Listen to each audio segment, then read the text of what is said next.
You know that feeling when you wake up and you already feel tired? Not physically, but like your soul rolled over before your body even moved.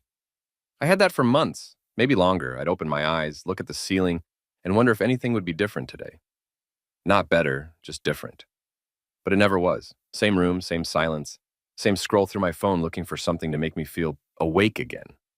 I remember one morning I didn't even want to brush my teeth. Not because I was sad exactly, but because I didn't see the point. And I think that's what scared me the most. It wasn't a breakdown. It wasn't crying on the floor. It was just this slow, quiet fade into numbness. And no one could see it. I still laughed when people called. Still posted the occasional story. Still said, yeah, I'm good, without thinking. But inside, I felt like I was living the same day over and over. Like I was stuck in a loop that kept restarting itself every night at midnight. And I kept asking myself, why isn't anything changing? I told myself I was just waiting for the right time, waiting for motivation, waiting for something to click.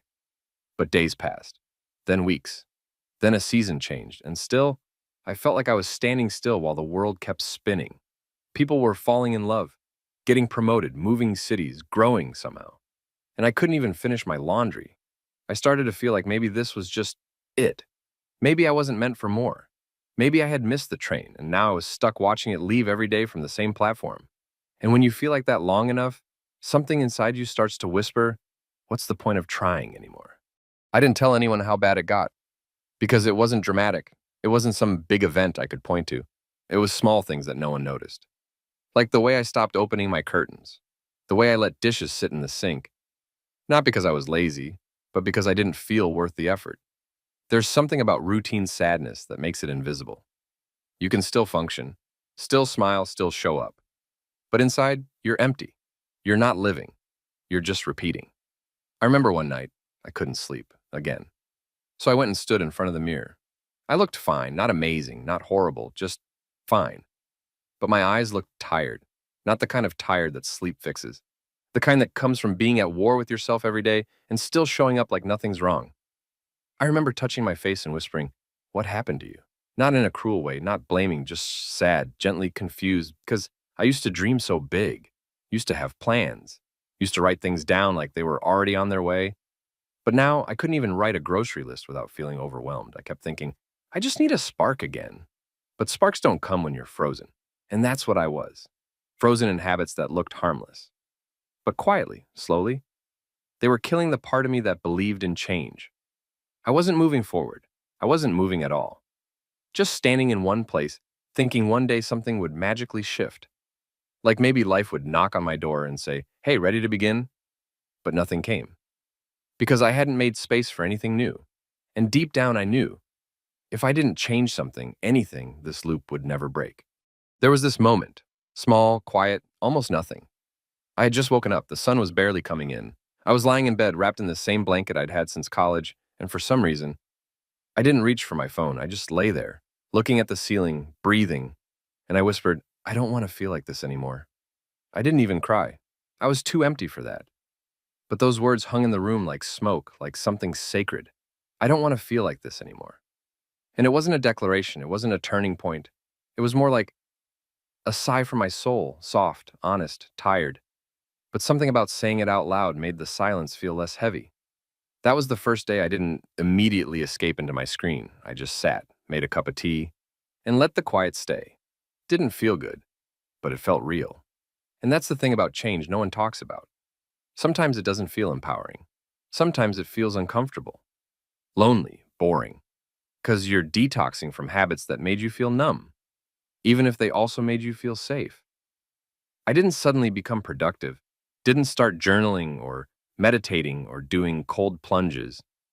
I just started noticing how often I avoided things, how often I told myself, I'll do it later, how often I convinced myself that the version of me I wanted to become was too far away to even try.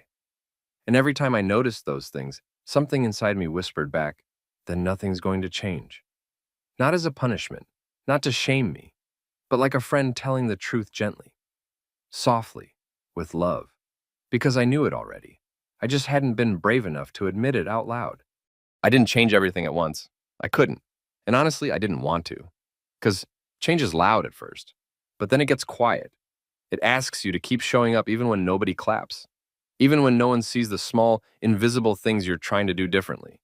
Like getting out of bed without snoozing 3 times, like brushing your teeth at night, not just in the morning, like washing that one dish instead of letting the sink become a mountain again.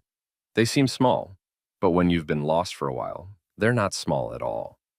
I remember folding my laundry one day and catching my reflection in the TV screen. I looked softer, not happier, not healed, just softer. Like a part of me had stopped fighting something. I still had the bad habits, still scrolled too much, still told myself tomorrow more than I wanted to admit. But now there was a difference. I didn't believe myself anymore when I said, it's fine. Because it wasn't fine, it hadn't been fine. And I was tired of lying to myself just to survive another day. There was one night I stood in the shower for too long. The water had gone cold. I didn't even notice. And I whispered, if I don't change, I'm going to wake up 10 years from now in this same place. And that scared me more than anything. Not because life was horrible, but because it was empty, quiet, comfortable, predictable, but not alive. And that's what I wanted more than anything. Not perfection, not success. Just to feel alive again. Even if it was messy, even if it was slow, I just didn't want to stay here forever, half asleep in a life I didn't choose on purpose. Some days I still slip back, I still avoid, still disappear into my phone, still tell myself I'll try harder tomorrow, but I've stopped making that mean I've failed. Because I've learned something. Changing your life doesn't always look like fire. Sometimes it looks like a candle. Small, flickering, but still enough to light the dark. I'm not who I want to be yet, but I'm not who I was. And that matters, even if no one else sees it, even if it doesn't show up on the outside yet. There's a moment now, every morning, where I pause. Right before I open my eyes and I ask quietly, what kind of life are you building today? Not in a pressured way, not in a productivity kind of way, but in a soul kind of way, because I used to think life would change when something big happened, a relationship, a job, a wake-up call. But the truth is, life changes in the quiet decisions you make when no one is watching. When you say no to the thing that numbs you. When you stand up instead of scrolling. When you forgive yourself and try again, even after doing nothing for hours. That's where everything starts. Not in a new city, not in a new year, not in a new version of you, but in the small, quiet decision to stop waiting. To stop waiting for your life to feel different, and just begin living it differently, even in small, unremarkable ways, even now.